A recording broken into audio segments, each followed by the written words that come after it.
Medical workers are under the obligation to enforce patients' rights.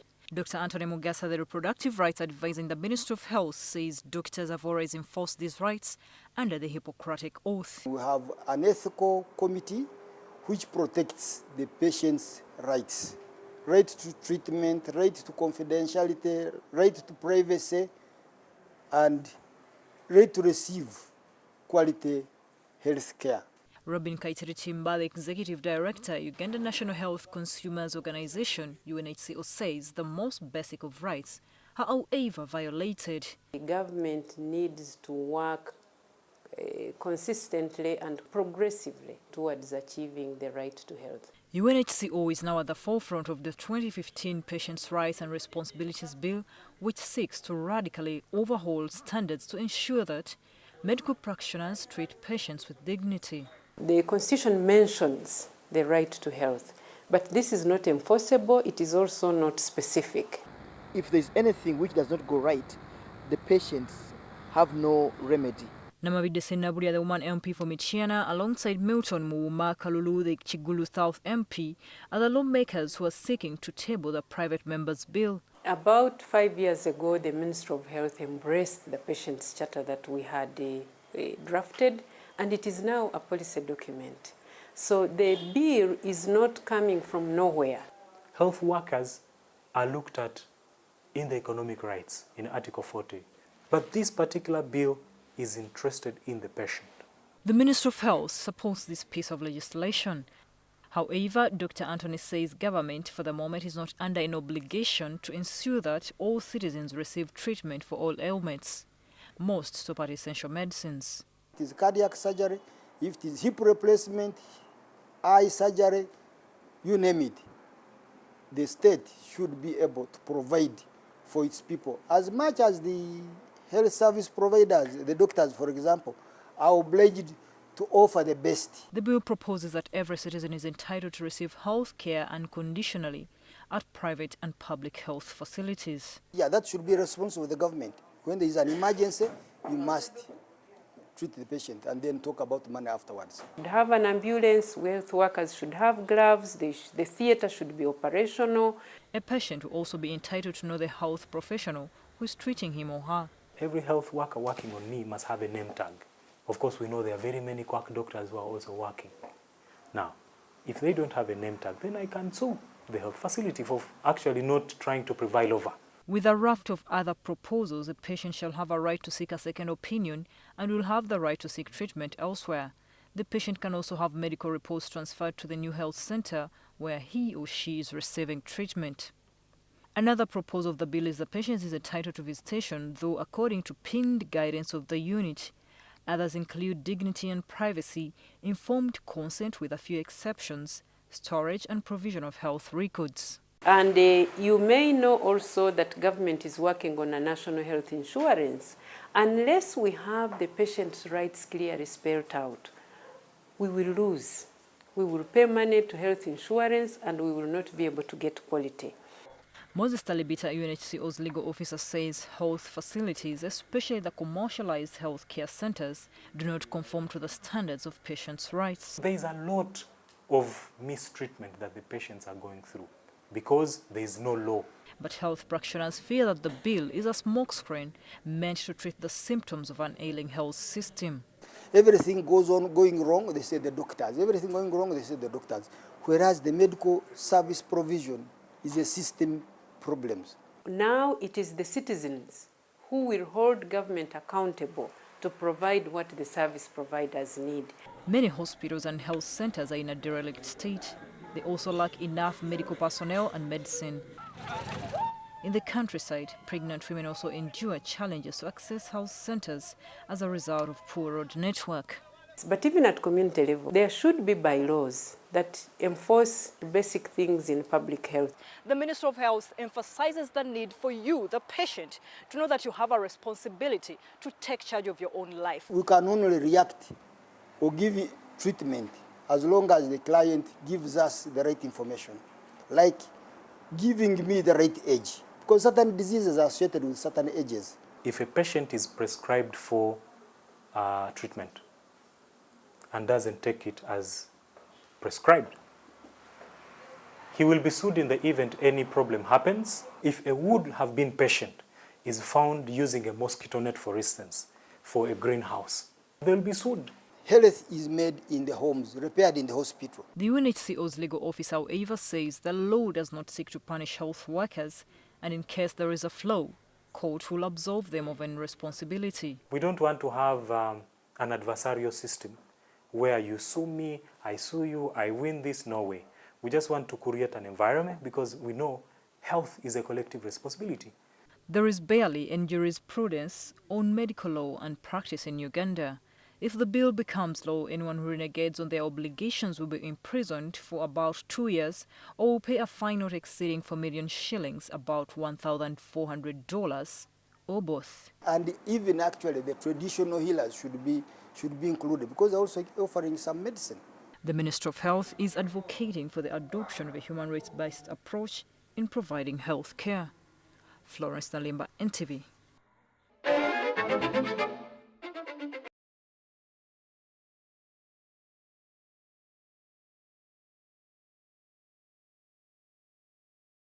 Uganda National Health Users Organization has taken its petition for the constitutional amendment for the inclusion of the right to health to Parliament. The officials have met with the Speaker of Parliament, Rebecca Kadaga, to rally her support. The Speaker was in conformity with the health right activists and okayed the move to have the amendments, but through a private member's bill to allow debate by the legislators. So this is an area that I think we need to wake up. We need to wake it up, both in society and also within leadership and managers of services. The health rights activists argue that the current constitutional provision on health is not specific on the rights of patients and health workers. The amendment hopes to hold government accountable to provide quality, easy access to health services and allows a person on emergency to be treated without any condition. We would also like for patients, when their rights are abused, we want them to be able to present a case for negotiation that my rights were abused. We also want health workers to be facilitated. We have very few health workers. We do not have the equipment we need. We also want government to monitor and make sure that the private sector is accountable to the population. The successful amendment on the subject of the right to health is expected to see improved delivery of health services.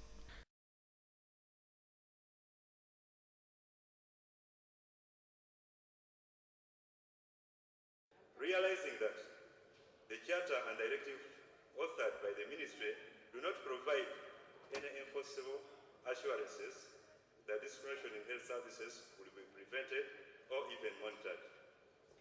And further, realizing that there is need for law to be enacted prohibiting discrimination in healthcare delivery, safeguarding the right of patients' confidentiality, and requiring informed consent to be obtained from patients undergoing treatment, as well as giving full information to patients about the risks involved with medical procedures and medication undertaken. Now, therefore, this motion is moved that 1. This Honourable House grants me leave to introduce a private member's bill for an act entitled the Patient Rights and Responsibilities Bill 2015, and the draft of which is here too attached. Right, Honourable Speaker, I beg to lay a copy of the draft bill for the consumption of the House. Much, Right Honourable Speaker. I want to thank Honourable Muma Milton for bringing this motion, and I support the motion. Right Honourable Speaker, we know that the Constitution of the Republic of Uganda guarantees many rights, but it does not guarantee the right to health. So when we have this bill brought into to Parliament and enacted into law, it will be a way of guaranteeing the right to health for Ugandans. Madam Speaker, the right-based approach talks about bringing the citizens to participate in decisions that affect their lives. And I believe that there are so many issues in our health services where the people feel that they should have a say, but because we've not been using a right-based approach, many things have not gone right. Madam Speaker, we know that many patients have suffered at the hands of health workers. We know that many people have lost their loved ones during childbirth. Many people have lost their newborn babies, but it has not been possible to bring health workers or government to account for these losses. So I believe that this bill, in addition to being a rights bill, will also act as an accountability bill or an accountability law, where people are free to bring out the issues they feel government must address, and also put government to task to account for the workers 69.4 had never heard of the patient's charter. Right Honorable Speaker, since the inception of the patient's charter of the Ministry of Health, Uganda, 2009, 81.5% of patients and 69.4% of the health workers were not aware of the existence of the Uganda's patient's charter. Right Honorable Speaker, the survey was done or conducted at Mulago National Referral Hospital and published in the African Journal of Primary Health Care and Family Medicine. Many patients suffer in this country and they don't have how or where to seek redress. Madam Speaker, just the other day, in my own constituency, a mother was taken to Health Center 3 for delivery. And the midwife told her she was not yet ready. And she moved away. Had that she moved, I think the final stages had come. The other mothers who were around helped her to deliver her baby, but they did it in the wrong way. And up to now, the baby is disabled. Health rights and responsibility. Madam Speaker, one of the things that has really moved me in this motion is that it will go a long way to address discrimination in our society. Madam Speaker, at one point as we were moving as a committee of parliament on the equal opportunities, we were very alarmed to see the situation and how the women, the disabled women, are suffering out there. They do not have any rights, nobody cares for them, and for example, Madam Speaker, women, they really had no way to climb on top of those beds. So I believe that this kind of bill will go a long way to address that kind of imbalances which has kind of been neglected in the health service system. Madam Speaker, I also want to say that information is power. And many times, patients, when they go into the hospitals, sometimes they are denied the information concerning what is really going on in their body systems. For example, Madam Speaker, at one point I was in one of the hospitals, then the patient was trying to seek to find out what was really going on in order to make an informed decision. But the doctor begged at her and said, "Do you want to begin learning medicine right now? Just wait and see what I'm going to do and the prescription that I'm going to give you." Madam Speaker, I felt very sad, and on that reason, I really find that this bill is going to empower as many Ugandans as possible on issues which really concerns their life. There are rights on the side of the patient.